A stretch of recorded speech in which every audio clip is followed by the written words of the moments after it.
জুলুম মুক্ত বাংলাদেশ চাই। ডক্টর ইউনূস স্যার আপনি থাকেন, লম্বা সময় থাকেন, আমাদের আপত্তি নাই, কিন্তু বৈষম্য দূর হতে হবে বাংলাদেশ থেকে। উলামায়ে কেরামের সাথে বৈষম্য হয়। উলামায়ে কেরাম আমাদের তালিবুল ইলম যারা আছে, মাদ্রাসার তালিবুল ইলম যারা আছে, এদেরকে দেখলে অনেকের গায়ে জ্বলে। গায়ে জ্বলে কেন? পাঞ্জাবি দেখলে গায়ে জ্বলে, টুপি দেখলে গায়ে জ্বলে। পাঞ্জাবি আওয়ামী লীগ সরকারও ভাবতে পারে নাই এই ছাত্র জনতার মাধ্যমে বিশাল বড় 15 বছরের জুলুমের সর্বশেষ পর্যন্ত পৌঁছে মসনদে বসে থাকে, এই মসনদ ছাড়তে হবে, তারাও কোনোদিন ভাবে নাই। আল্লাহ দেখাই দিয়েছে আমি পারি, এভাবেই পারি। ঠিক কিনা বলেন? জুলুম বাংলার জমিনে আল্লাহ দেখা দিয়েছেন, জুলুম করবা তো এভাবে নিশ্চিন্ন হইবা। ব্যক্তি যদি ব্যক্তির উপরে জুলুম করো, এই জুলুমের শেষ সীমানা আছে, তুমিও পচে যাইবা, তুমিও নিশ্চিন্ন হয়ে যাবা। জুলুম করতে যাও, কার উপরে অন্যায় আঘাত করতে যাও না, অন্যায় ভাবে আঘাত।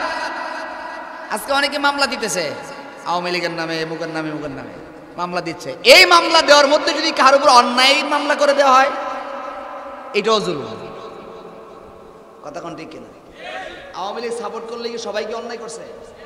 তখন আওয়ামী লীগ ধরে দেয় কোন কোন জায়গায় আওয়ামী লীগ আছে, এর নামে মামলা দেয়। এখন যদি তার নামে মামলা দিয়ে দেওয়া হয়, আসলে সে যেই মামলাকে দোষী বানানো হচ্ছে, সেই মামলা যদি সে তার দোষী না হয়ে থাকে, এটা তো জুলুম হবে। সুতরাং জুলুমের বাংলাদেশ যেন আর না হয়, জুলুম মুক্ত বাংলাদেশ আমরা গর্ব ইনশাআল্লাহ। ঠিক কিনা বলেন? ইনশাআল্লাহ এই দেশ থেকে বৈষম্য দূর হবেই। মাদ্রাসার তালিবুল ইলমদের দিকে যদি কি হয়, ভ্রু কুঁচকিয়ে তাকায়, চোখ রাঙ্গায় তাকায়, ইনশাআল্লাহ তারও বিচার হবে এদেশে। মাদ্রাসার তালিবুল ইলম মাদ্রাসায় আছে বলে, কোরআন হাদিসের শিক্ষা আছে বলে এখনো আমরা জান্নাতের পথ খুঁজে পাই। মাদ্রাসা আছে বলে এখনো আমরা কোরআন হাদিসের সঠিক ব্যাখ্যা পাই। ঈদে মিলাদুন নবীর একটা ইয়া আইছে, এখন রবিউল আউয়াল শুরু হয়েছে না? রবিউল আউয়াল মাস আইও এবার সব কটা আওয়ামী লীগ। যে রবিউল আউয়াল মাসে দরদরি করছে এতদিন, ছাত্র জনতার সে আন্দোলনে একটারও দেখা গেছে না। ঠিক কিনা বলেন? ছাত্র জনতা আন্দোলনের সময় তাহির সাহেব আপনি কোথায় ছিলেন? দেখলাম না তো আপনাকে। ঠিক কিনা বলেন? ছাত্র জনতার সেই গণ অভ্যুত্থানে আপনারা ছিলেন না। আপনারা তলে তলে আওয়ামী লীগের দালালি করেছেন। আপনারা আওয়ামী লীগের দালালি করে করে উলামায়ে কেরামকে জেলের ভিতরে ঢুকানোর পেছনে এই সমস্ত তথাকথিত ঈদে মিলাদুন নবীর নামে যারা মিছিল করে, তাদেরও চক্রান্ত কম ছিল না। আসবার রবিউল আউয়ালে মিছিল করতাম, সেই বাংলাদেশের নাই, মনের বুঝে শুনে নাই। ঠিক কিনা বলেন? মিলাদুন নবীর নামে কোনো মিছিল নয়। আল্লাহ রাসূল সাল্লাল্লাহু আলাইহি ওয়াসাল্লাম পৃথিবীতে আসছেন, এটা আমাদের জন্য রহমত ছিল। মিলাদুন নবীর নামে যদি ভণ্ডামি দেশে কেউ করতে চায়, ইনশাআল্লাহ তার উচিত জবাব দেওয়া হবে। আমরা তো 11 মাস জেলে ছিলাম, জেলটা কি জিনিস এটাও দেখছি। 11 মাস যে জেলে ছিলাম, জেল কি জিনিস এটাও দেখা সুযোগ হয়েছে। এখন বলা যায়, আগে তো বলছি না। যেদিন ঢুকাইছে এদিনেই আইনের ঘর সেলের ভিতরে ঢুকাইছে, আবার যেদিন জামিন দিছে ওই ছেলের থেকে জামিন দিছে। জেল কি জিনিস একদিনও জেলের ভিতরে থাকছি না। এই জুলুমের সীমা যখন অতিরিক্ত হয়ে গেছে, দেশের রাষ্ট্রীয় অর্থগুলি কিভাবে পাচার করা হয়েছে এগুলো তো আপনারা দেখতেছেন। এক ব্যক্তি ওই ৩৬,০০০ কোটি টাকা ব্যাংকের থেকে নিয়ে গেছে। আরেক গ্রুপ ৫০,০০০ কোটি টাকা শুধু ইসলামী ব্যাংকের থেকে নিয়ে গেছে। নাম কইতাম না, আমি তো নাম জানি, বললো তো অসুবিধা কি, সারা বাংলাদেশে জানে। এস আলম গ্রুপ নামে একটা গ্রুপ এক ব্যাংকে থেকে ৫০,০০০ কোটি টাকা এক ব্যাংকের থেকে নিয়েছে। এইভাবে যখন অর্থনৈতিকের উপরে জুলুম করেছে, মানুষের উপরে জুলুম করেছে, আলেমদের উপরে জুলুম করেছে, জুলুম করতে করতে করতে করতে যখন সর্বস্তরে জুলুমের একেবারে স্টিম রুলার চালিয়ে দিয়েছে, ওই আবাবিল পাখি দিয়ে যেমন আব্রাহা বাদশাকে আল্লাহ ধ্বংস করে দিয়েছিল, আবাবিল পাখির মাধ্যমে আব্রাহা ধ্বংস হবে, আব্রাহা কোনোদিন চিন্তাও করে নাই। ঠিক তেমনই ভাবে আওয়ামী লীগ সরকারও ওই ছাত্র জনতার হাতের মাধ্যমে তারা এই দেশ থেকে লেজ গুটিয়ে পালাবে, এটা তারা কোনোদিন কল্পনা করতে পারে না। ঢাকা না থাইকা চলে আসলাম, আবার রাত্রে যাব অথবা সকালে ভোরে চলে যাবো ইনশাআল্লাহ। অনেক লম্বা সময় কথা বলার মানে শারীরিকভাবে এত বেশি ক্লান্ত মনে হচ্ছে, এই জন্য লম্বা আলোচনা করবো না, মুখতাসার কিছু কথা বলেই বিদায়। আল্লাহ তাআলা আমাকে কিছু কথা ইখলাসের সাথে বলার, আপনাদেরকেও আমলের নিয়তে শোনার তৌফিক দেন, সকলে বলি আমিন। একটা আয়াতের তর্জমা করব প্রথমে, এরপরে মাদ্রাসা সংক্রান্ত কিছু কথা বলে বিদায়। আল্লাহ তাআলা বলেন, فَكُلًّا أَخَذْنَا بِذَنبِهِ فَمِنْهُمْ مَنْ أَرْسَلْنَا عَلَيْهِ حَاصِبًا وَمِنْهُمْ مَنْ أَخَذَتْهُ الصَّيْحَةُ وَمِنْهُمْ مَنْ خَسَفْنَا بِهِ الْأَرْضَ وَمِنْهُمْ مَنْ أَغْرَقْنَا وَمَا كَانَ اللَّهُ لِيَظْلِمَهُمْ وَلَكِنْ كَانُوا أَنفُسَهُمْ يَظْلِمُونَ। সূরাতুল আনকাবুত 40 নম্বর আয়াত। আল্লাহ বলেন, পূর্বের ইতিহাসে যারাই আল্লাহর সাথে বড় ধরনের দুষ্টামি করছে, নাফরমানি করছে, আল্লাহ বলেন সব কটার আমি আযাব দিছি। ফাকুল্লান আখাযনা বিযামবি, এর আগে বলছে ওয়া কারুনা ওয়া ফিরআউনা ওয়া হামান, এর আগের আয়াতে বলছে ওয়া আদা ওয়া সামুদ, কওমে আদ, কওমে সামুদ, কারুন, ফিরআউন, হামান, এই জাতীয় বড় বড় বলা যায় মানুষ রূপে শয়তান যারা পৃথিবীতে বসবাস করত, সব কটার ব্যাপারে আল্লাহ বলেন ফাকুল্লান আখাযনা বিযামবি, প্রত্যেককেই প্রত্যেকের অপরাধের কারণে আমি প্রত্যেককে শাস্তি দিয়েছি। ফামিনহুম মান আরসালনা আলাইহি হাসিবা, তাদের মধ্য থেকে কেউ এরকম ছিল যাদেরকে আমি অনেক বড় তুফান ঝড় দিয়ে তাদেরকে শেষ করে দিয়েছি। ওমিনহুম মান আখাদাতহু সাইহা, যেমন কওমে মাদিয়ান, এমন এক ভয়ঙ্কর আওয়াজ, হযরত জিবরাইল আলাইহিস সালাতুসসালামকে আল্লাহ তাআলা পাঠাইছেন, তুমি ওই কওমের মাঝখানে গিয়ে দাঁড়াইবা। দাঁড়ায়া বিকট এক আওয়াজ দিছে, ঠাড়া ভরা আওয়াজ আছে না, এমন জুড়ে আওয়াজ দিছে, আওয়াজ দেওয়ার কারণে ওই গোত্রে যা ছিল ফাসবাহাতহুম জাসিমিন, সকালবেলা উঠে দেখছে সবাই হাঁটুর উপর হয়ে সব দুনিয়াতে মরে গেছে, এক আওয়াজে সব শেষ, পুরা গোত্র শেষ। ওমিনহুম মান খাসাফনা বিহিল আরদ, আরেক জালেম ছিল যাকে আমি আল্লাহ তাআলা জমিনের মধ্যে ধসায়া দিয়া, জমিনের ভিতরে ঢুকায়া দিয়া, কারণের মাল সহ সবগুলি আমি কি করে দিছি, ধ্বংস করে দিছি। ওমিনহুম মান আগরাকনা, তাদের মধ্য থেকে আবার কেউ এমন ছিল মান আগরাকনা, যারে আমি পানির নিচে হাবুডুবু খাওয়াই মারছি। একেডা ফেরাউন। তো পূর্বের ইতিহাস আল্লাহ কোরআনে শোনায় দিয়েছেন শুধুমাত্র কাংশু করার জন্য না, দুনিয়ার সব জালেমদেরকে আল্লাহ সতর্ক করে দিয়েছেন, জুলুম করো, কারণের মতো ইতিহাস কিন্তু তোমারও হতে পারে। জুলুম করো, ফেরাউনের মতো ইতিহাস, পানির নিচে হাবুডুবু খেয়ে মারা, এমন ইতিহাস কিন্তু তোমারও হতে পারে। তুমি অন্যায় করো, আল্লাহ তো বলে না ওমা খালাকতুল জিন্না ওয়াল ইনসা ইল্লা লিয়াবুদুন, আর তোমারে বানাইছে আমার গোলামি করার জন্য, তুমি মানুষের উপর জুলুম করো কেন? জুলুম যারা করে, আল্লাহ তাআলা হাদিসে কুদসিতে বলেন ইন্নী হারামতু আলাইয়া যুলমা, আমি আমার উপরে জুলুমকে হারাম করে দিয়েছি। সুতরাং উম্মত যদি কেউ জুলুম করে সেটা আমি আল্লাহ বরদাস্ত করব না। আমি কারোর উপরে জুলুম করি না, আল্লাহ বলেন আমি কারোর উপরে জুলুম করি না। সুতরাং কেউ যদি আমার উম্মতের উপর, আমার বান্দার উপরে জুলুম করে সেটাও আমি সহ্য করি না। জুলুমের এটা সীমা থাকে, ওই সীমা পর্যন্ত পৌঁছে গেলে আল্লাহ তাআলার আযাব চলে আসে। আওয়ামী লীগ জুলুম করতে করতে করতে করতে এদেশে এমন কোন সেক্টর নাই যে সেক্টরে জুলুম করে নেই। উলামায়ে কেরাম থেকে ধরে রাজনৈতিক দলকে নিশ্চিহ্ন করা, প্রতিপক্ষকে নিশ্চিহ্ন করা, যেই জবান খোলে তাকেই হারিয়ে দেওয়া, উলামায়ে কেরামকে আয়নার ঘরে ঢুকায়া দেওয়া, ঠিক না? উলামায়ে কেরামকে ধরে ধরে জেলের ভিতরে ঢুকায়া দেওয়া। আমরা তো 11 মাস জেলে ছিলাম, জেলটা কি জিনিস এটাও দেখছি। 11 মাস যে জেলে ছিলাম, জেল কি জিনিস এটাও দেখা সুযোগ হয়েছে।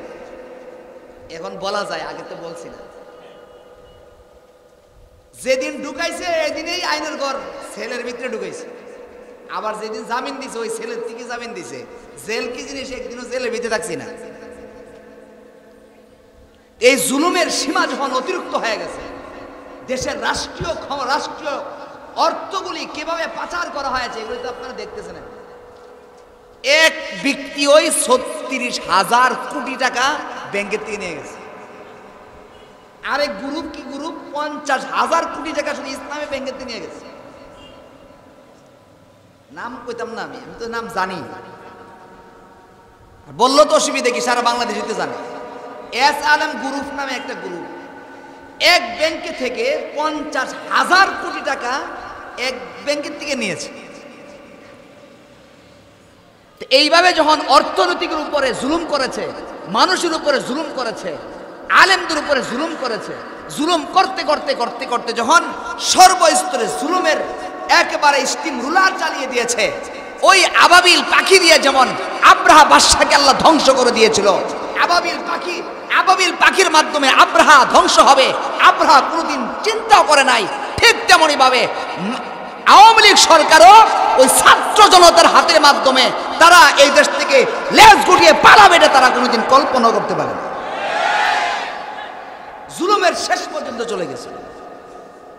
ও আরসালা আলাইহিম, বলেন না, ও আরসালা আলাইহিম তায়রান আবাবিল তারমিহিম বিহিজারাতিম মিন সিজ্জিল।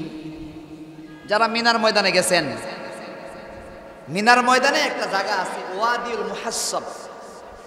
এই জায়গাটাই মিনার ময়দান। যখন হাজী সাহেবরা মুজদালিফার থেকে কঙ্কর মারার জন্য যায়, তখন এই জায়গাটা একটু দৌড়ায় হাঁটা মুস্তাহাব, একটু তাড়াতাড়ি হাঁটা। কেন? এই জায়গায় আব্রাহা ধ্বংস হয়েছিল। ওয়াদি মুহাসসাব নামক জায়গায় আসছে আব্রাহা। তৎকালীন সময়ে, বর্তমানে আমেরিকার নাম শুনলে ভয় ভয় লাগে না? আমেরিকা নেটো বাহিনী, তৎকালীন সময়ে হস্তি বাহিনী আব্রাহার ছিল। এমন শক্তিশালী এক বাহিনী ছিল সারা পৃথিবীতেই। আব্রাহার নাম শুনলে, হস্তি বাহিনীর নাম শুনলে এভাবে সারা বিশ্বের লোক কাঁপে উঠত। হস্তি বাহিনী, এই হস্তি বাহিনী যখন আসছে মিনার ময়দানে ওয়াদিউল মুহাসসাব নামক জায়গার মধ্যে, তারা যাত্রা বিরতি করছে। কেন যাত্রা বিরতি করছে? এই জায়গায় যাত্রা বিরতি কইরা একটু বিশ্রাম করলে শরীরটার মধ্যে একটু শক্তি আসবে, সফরে ক্লান্ত দূর হয়ে যাবে, ক্লান্তি দূর হয়ে যাবে। এরপরের দিন সকালবেলা গিয়ে আল্লাহর ঘরকে ভাঙবে, আল্লাহর ঘরকে ধ্বংস করবে। এই নিয়ত কইরা অনেক দূর থেকে সফর করে আসে যখন বিশ্রাম করছে, পরের দিন রওনা হবে। সবাই যখন হাতির মধ্যে উঠছে, এমন সময় আল্লাহ বলেন ওয়া আরসালা আলাইহিম তায়রান আবাবিল তারমিহিম বিহিজারাতিম মিন সিজ্জিল ফাজআলাহুম কাআসফিম মাকুল। আল্লাহ বলেন ওয়া আরসালা আলাইহিম তায়রান, তায়রান মানে পাখি, আবাবিল মানে ঝাঁকে ঝাঁকে পাখি। আবাবিল কোনো পাখির নাম না। আবাবিল এর অর্থ হলো ঝাঁকে ঝাঁকে পাখি। তয়রান আবাবিল, আল্লাহ বলেন ঝাঁকে ঝাঁকে আমি পাখি পাঠায় দিছি। আবাবিল বলল ভুল হবে না, কেমন যেন আপনি আরবি বলতেছেন। আবাবিল পাখি পাঠাইছেন, যাকে যাকে পাখি পাঠাই দিছেন, প্রত্যেকটা পাখির মুখের মধ্যে ঠোঁটের মধ্যে সামান্য ছোট্ট একটা বুটের মতো একটা পাথর। তারমিহিম বিহিজারাতিম মিন সিজ্জিল, আল্লাহ তাআলা দেশে যখন সেই মুখ থেকে পাথরগুলি ছেড়ে দিয়েছে, একদিক দিয়ে মাথা দিয়ে ঢুকছে, পায়খানা রাস্তা দিয়ে বের হয়া হাতি সহ একবারে ছিদ্র করে দিয়ে হাতি বাহিনী সব আল্লাহ তাআলা পৃথিবী থেকে নিশ্চিহ্ন করে দিছে। আব্রাহা ভাবতেও পারে নাই যে এই পাখির দ্বারা আমার কি হবে, ক্ষমতা শেষ হয়ে যাবে। আওয়ামী লীগ সরকারও ভাবতে পারে নাই এই ছাত্র জনতার মাধ্যমে বিশাল বড় 15 বছরের জুলুমের সর্বশেষ পর্যন্ত পৌঁছে মসনদে বসে থাকে, এই মসনদ ছাড়তে হবে, তারাও কোনোদিন ভাবে নাই। আল্লাহ দেখাই দিয়েছে আমি পারি, এভাবেই পারি। ঠিক কিনা বলেন? জুলুম বাংলার জমিনে আল্লাহ দেখা দিয়েছেন, জুলুম করবা তো এভাবে নিশ্চিন্ন হইবা। ব্যক্তি যদি ব্যক্তির উপরে জুলুম করো, এই জুলুমের শেষ সীমানা আছে, তুমিও পচে যাইবা, তুমিও নিশ্চিন্ন হয়ে যাবা। জুলুম করতে যাও, কার উপরে অন্যায় আঘাত করতে যাও না, অন্যায়ভাবে আঘাত। আজকে অনেকে মামলা দিতেছে আওয়ামী লীগের নামে, মুখের নামে, মুখের নামে মামলা দিচ্ছে। এই মামলা দেওয়ার মধ্যে যদি কার উপর অন্যায় মামলা করে দেওয়া হয়, এটাও জুলুম। কথা কোন ঠিক কিনা? আওয়ামী লীগ সাপোর্ট করলে কি সবাইকে অন্যায় করছে?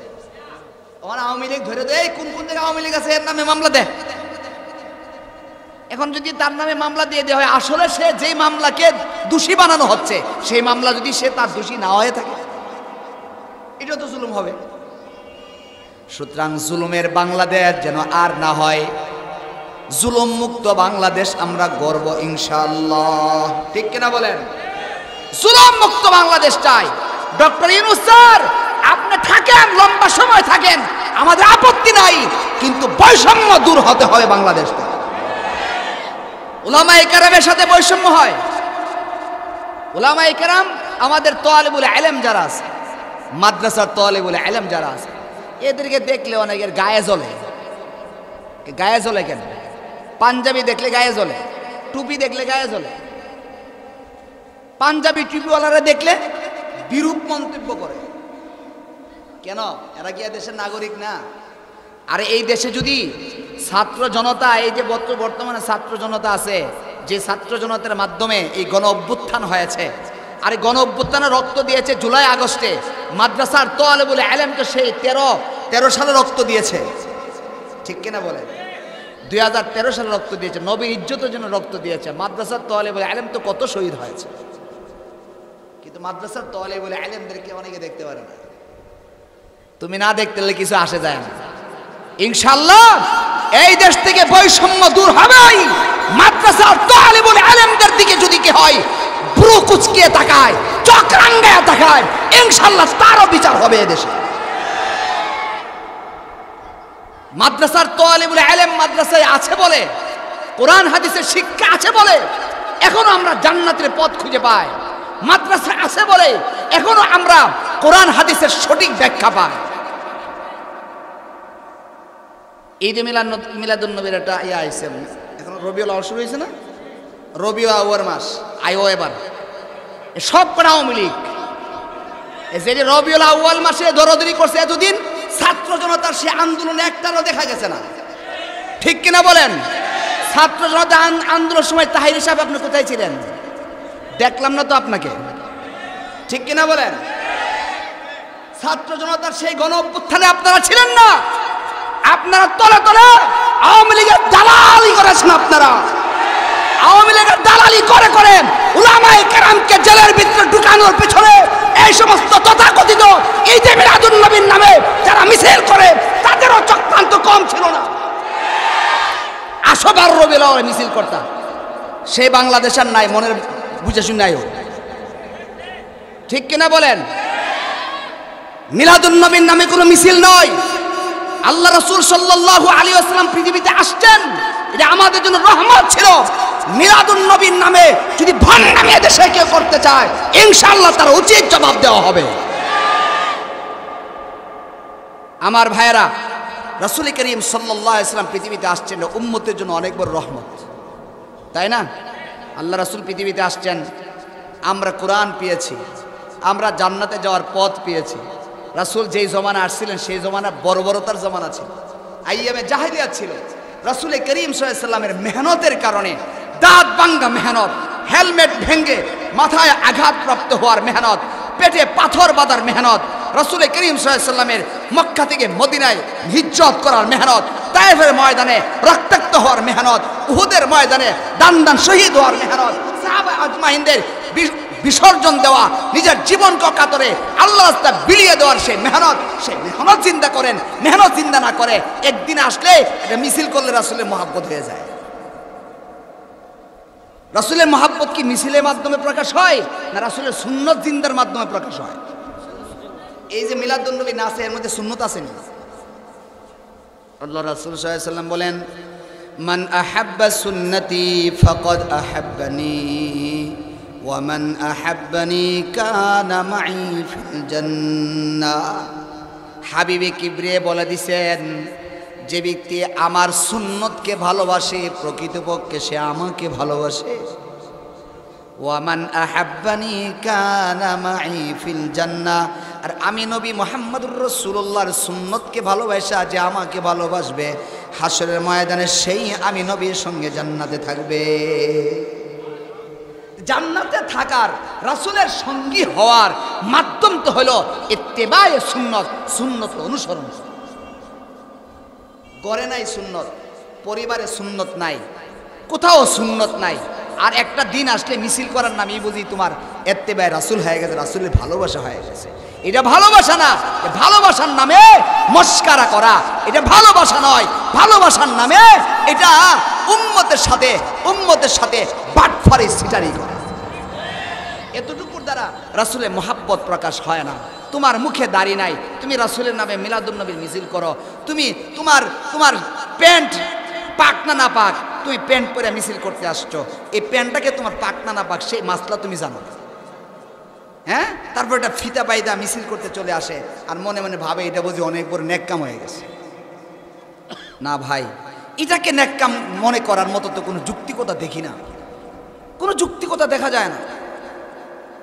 এই বৈষম্য বিরোধী ছাত্র আন্দোলনের মধ্যে যে সমস্ত বৈষম্যের স্লোগান আসছে, এই বাংলাদেশ থেকে মাদ্রাসার তালিবুল ইলম যারা আছে তাদের সঙ্গে যে বৈষম্য হয় এটাও দূর করতে হবে। এর আগে নির্বাচন নয়, আমাদের সমস্ত জায়গায় যত বৈষম্য আছে সমস্ত জায়গার মধ্যে বৈষম্য আগে দূর হোক, তারপরে নির্বাচন হবে। ঠিক কিনা বলেন? আমাদের দেশ সুন্দরভাবে এগিয়ে যাক, এটাই আমরা চাই।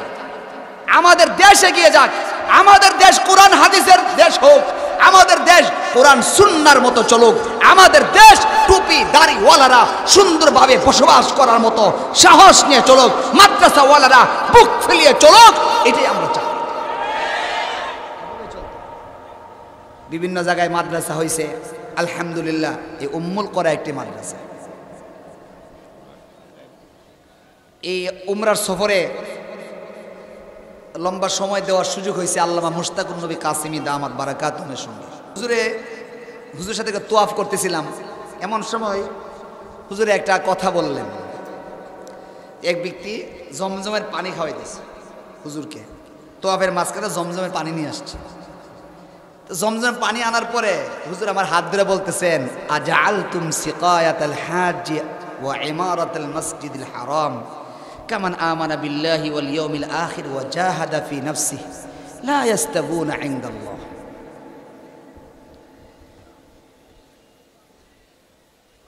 আল্লাহর ঘর নির্মাণ করা আর জমজমের পানি পান করানো, সিকায়াতুল হাজ, হাজিদেরকে জমজমের পানি পান করানো আল্লাহর ঘরে যেমন মক্কাওয়ালারা করে,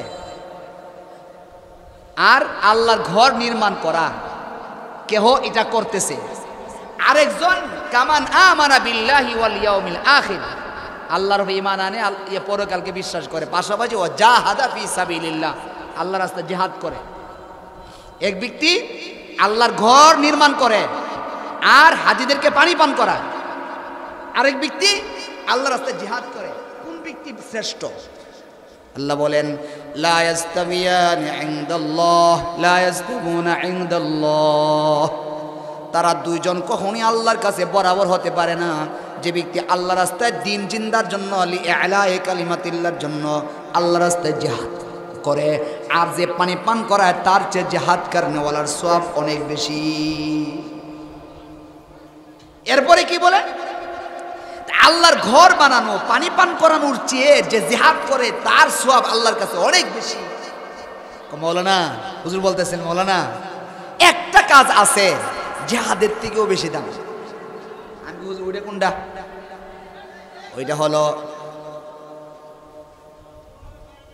কথাটা বুঝতেছেন নি ভাই? আল্লাহর ঘর বানানো, জমজমের পানি খাওয়া, ভাত, যে ব্যক্তি ঘর বানায় আর পানি পান করায় সে উত্তম না আল্লাহর রাস্তায় জিহাদ করে যে সে উত্তম? যে জিহাদ করে আল্লাহর দ্বীনকে জিন্দা করার জন্য সে উত্তম। তার চেয়েও আরো আরেকজন উত্তম আছে। সে কে? সে হইল আল্লাহ তাআলা কোরআনে কারীম বলেন, যারা আল্লাহর রাস্তায় জিহাদ করে আর যারা ঘরে বসে থাকে তাদের মধ্য থেকে দুইজনের মধ্যে সওয়াবের ডিফারেন্সটা কি? সওয়াবের ডিফারেন্সটা হইল দারাজাতুন, এক দরজা। কোন শিবে আছে এক দরজা, মানে একটা স্তর। যারা আল্লাহর রাস্তায় জিহাদ করে আর জিহাদ না করে ঘরে বসে, বুঝুন ইমানদার, একজন ঘরে বসে রয়েছে আর একজন জিহাদ করছে, সওয়াবের দিক দিয়ে একটা স্তর শুধু পার্থক্য। কিন্তু ওয়াল্লাযীনা উতুল ইলমা দারাজাত, আল্লাহ তাআলা আরেক আয়াতে বলেন, যাকে এলেম দেওয়া হয়েছে তাকে শুধু এক স্তর না, বরং সব পৃথিবীতে যত সওয়াবের স্তর আছে তার চেয়ে শতগুণে অনেক দামি স্তর হলো এলেম ওয়ালার স্তর। যে এলেম শিখে, কোরআন হাদিসের এলেম শিখে, তারে বলা হয়েছে দারাজাত। ওয়াল্লাযীনা উতুল ইলমা দারাজাত, যাদেরকে এলেম দেওয়া হয়েছে তাকে অনেক মর্যাদা দেওয়া হয়েছে। তো কোরআনে কারিমের মাধ্যমে দেখা যায় মাদ্রাসার তালিবুল ইলম যারা মাদ্রাসায় পড়ে তাদের দারাজাত, তাদের সওয়াব অনেক বেশি। এক হাদিসের মধ্যে আল্লাহ রাসূল সাল্লাল্লাহু আলাইহি ওয়াসাল্লাম বলেন, ইন্নাল মালাইকাতা লাতাদউ আজনিহাতাহা রিদান লিতালিবিল ইলম, তালিবুল ইলম যখন ঘর থেকে বের হয়েছে তার সন্তুষ্টি অর্জনের জন্য ফেরেশতারা আসে। ফেরেশতারা আইসা তার শরীরের মধ্যে লাগানো নূরের যে পাখা আছে ওই পাখাগুলি তালিবুল ইলমের সন্তুষ্টির জন্য তার পায়ের নিচে বিছায়া দেয়। সুবহানাল্লাহ। ইলম তালাশ করা কত দামি! মাদ্রাসার তালিবুল ইলম, আরে এরা তো পৃথিবীর শ্রেষ্ঠ সন্তান।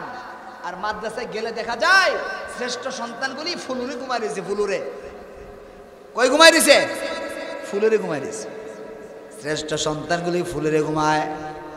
আল্লাহ বলেন পৃথিবীতে সবচেয়ে দামি হলেন তারা যাদেরকে এলেম দেওয়া হয়েছে, যার মধ্যে কোরআনের এলেম আছে, হাদিসের এলেম আছে, যার পায়ের নিচে আল্লাহ তাআলার ফেরেশতারা নূরের পাখা বিছায়া দেয়।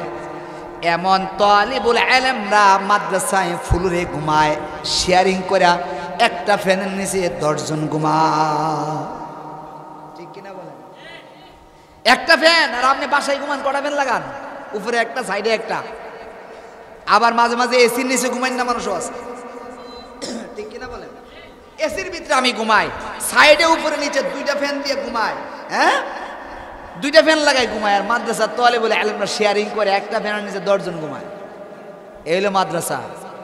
ফুলুরে ঘুমায়, ফুলুরে। আপনি তো সাসিমে ঘুমান, তারা কোথায় ঘুমায়? ফ্লোরে ঘুমায়। শীতকালে আসলে অনেক সময় দেখা যায় ছাত্ররা কত কষ্ট করে। বাবা, এমন বাবা আছে বেশিরভাগ 70-80% তারা একটা কি করে একটা তুসুক বানায় দিতে পারে না, তুসুক বানায় দিতে পারে না। কত তালিবুল ইলম আছে, একটা তালিবুল ইলম সে একটা চিপস খেতে মনে চায়, দোকানে পাশে দিয়া যখন যায় তখন চিপসটা খাওয়ার মতো তার পকেটে টাকা থাকে। ঠিক কিনা বলে? আর এরা কারা?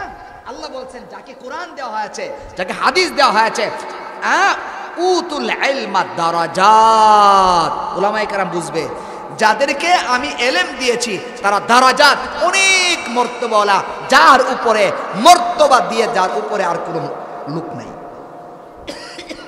স্তরগতভাবে সেই সর্বোচ্চ। সর্বোচ্চ লোকটা ফুলুরে ঘুমায়, কোনোদিন কি খবর নিয়েছেন? সর্বোচ্চ লোকটা 10 জন মানুষ, সবচেয়ে দামি মানুষটা আল্লাহর কাছে যে কোরআন পড়ে, যে হাদিস পড়ে, যে পড়ায়, সে তো সবচেয়ে দামি। এই দামি লোকটা আপনার বাড়ির পাশে যদি একটা ফ্যান না থাকে, দামি লোকটা যদি বাড়ির পাশে বাথরুমের কষ্ট করে, দামি লোকটা যদি আপনার বাড়ির পাশে খাবারের কষ্ট করে, আল্লাহর কাছে সবচেয়ে দামি লোকটা যদি শীতকালে ফুলুরটা পাকা হওয়ার কারণে শীতে কনকনা শীতে সে কষ্ট করে ঘুমায়, আল্লাহর আদালতে জবাব দিতে হবে। সবাই জবাব দিতে হবে। তাদের দেখভাল, তাদের দিকে খেয়াল রাখা এলাকাবাসী সকলের দায়িত্ব। মাদ্রাসা, কওমি মাদ্রাসা একটা হলো প্রাইভেট সিস্টেম, প্রাইভেট, এটার কথা আমি বলতেছি। প্রাইভেট হলো বিজনেস, এটা ব্যবসা। আমি 1 লাখ সাথে আবার খেদমত প্লাস আমার ইনকাম সোর্স। আমি 10 লক্ষ টাকা এখানে ব্যয় করেছি, তার থেকে যে লাভ হবে সেটা আমি নেব, নাজায়েজ বলতেছি না, হতে পারে। আমি 10 লাখ আমি খেদমত করব, পাশাপাশি এখান থেকে আমার রুজি রোজগারের ব্যবস্থা হবে। এটা একটা তার ব্যক্তিগত প্রতিষ্ঠান, সেখানে না। যেটা ব্যক্তিগত প্রতিষ্ঠান নয়, সামাজিক প্রতিষ্ঠান, কওমি মাদ্রাসা এবং জনগণের টাকায় চলে, সকলের টাকা দিয়ে চলে, এমন প্রতিষ্ঠান যেটা আছে, সকলের দায়িত্ব হলো তাকে জিয়ায়ে রাখা, তাকে দেখভাল করা, মাদ্রাসার পিছনে সময় ব্যয় করা, যখন যেটা সমস্যা হয় সে সমস্যা নিরসন করা। আর না হয় আল্লাহর আদালতে জবাব দিতে হবে। আল্লাহর আদালতে তারা কেস দায়ের করবে, বলবে তাদের বাড়ির পাশে ছিলাম, আমরা কাতা দিয়ে ঘুমাইছি, নিচে অনেক কষ্ট লাগতো, ফুলের মধ্যে ঘুমাইছি, বাকাতেরা ছিল, হ্যাঁ, এই সমস্ত বিষয়গুলি আল্লাহর আদালতে তারা বলবে। আর বললে কিন্তু সবাই ফাইসা যাবে, সবাই ফাইসা যাবো। কেন? কোরআনে তো আল্লাহ বলেছেন তারা সবচেয়ে দামি, তারা সবচেয়ে দামি। সবচেয়ে দামি মানুষটা কষ্ট করতেছে, আপনি যদি না দেখেন, সাধারণত অবশ্যই আল্লাহর কাছে জবাব দিতে করতে হবে। মাঝে মাঝে ভাইয়েরা, আমার যুবক ভাইয়েরা যারা বিদেশ থাকেন, অথবা বিদেশ থেকে আসছেন, অথবা ব্যবসা বাণিজ্য করেন, তৌফিক আছে, আপনি যখন বাসায় যান, আপনার ছেলে আপনার দিকে তাকায় থাকে, আপনার মেয়ে আপনার দিকে তাকায় থাকে, আব্বু কি আনছো, কি আনছো, কি আনছো। আপনার ব্যাগ তারা টান দিয়ে ধরে, পকেটে হাত দেখ, আপনি তাদের জন্য কি নিয়ে আসছেন সেটা দেখার জন্য তারা চেষ্টা করে, খাওয়ার জন্য চেষ্টা করে। আর মাদ্রাসায় ছেলেটা সপ্তাহ চলে গেছে, মাস চলে গেছে, 15 দিন হয়ে গেছে, বাবাও আসে না, পকেটেও টাকা নাই, মজা খাইতে পারে না। যদি আপনার সাধ্য থাকে, চলেন একটা চকলেট করার সমস্ত ছাত্রদেরকে খাওয়ান। আপনি যদি সাধ্য থাকে, একটা হুজুরকে জিজ্ঞাসা করুন, হুজুর আপনার মাদ্রাসার ছাত্র কতজন? বলে 20 জন। 20টা চিপস কিনে দেন, মাত্র 200 টাকা লাগবে। যদি 50 জন হয় 500 টাকা লাগবে। আপনি 50টা চিপস কিনা খাওয়ান, ইনশাআল্লাহ তাদেরকে ভালোবাসেন, তাদেরকে মহাব্বত করেন। তাদের এই ভালোবাসাটা, তাদের এই মহাব্বতটা আল্লাহর আদালতে আপনার জন্য জীবনে যত নাজাতের কাজ আছে, সবচেয়ে বড় নাজাতের জরিয়া হিসেবে কাজটা হবে, সবচেয়ে বড় কাজ হবে এটা। কেন? মাসুম বাচ্চা, নিষ্পাপ বাচ্চা যখন আপনার প্রতি আন্তরিকতার সাথে আপনার জিনিসটা গ্রহণ করবে, খাবে, অবশ্যই অবশ্যই আল্লাহর কাছে। আমার ভাইয়েরা, এই বেড়তলা বড় মাদ্রাসা এবং এই ছোট ছোট মাদ্রাসাগুলি বড় মাদ্রাসার সহায়ক। বলেন, ছোট ছোট মাদ্রাসাগুলি বড় মাদ্রাসার কি সহায়ক? আরে ভাই, গ্রামে গ্রামে প্রাইমারি স্কুল না থাকলে হাই স্কুল যারা নিয়ে বসে রয়েছে, ছাত্র ভাই কই? বুঝাইতে পারলাম? হাই স্কুল ওরা যদি গ্রামে গ্রামে যদি, আর বড় বড় ভার্সিটি যদি যারা নিয়ে বসে রয়েছে, হাই স্কুল না থাকলে, প্রাইমারি না থাকলে, এরা ছাত্র পাইবে কই?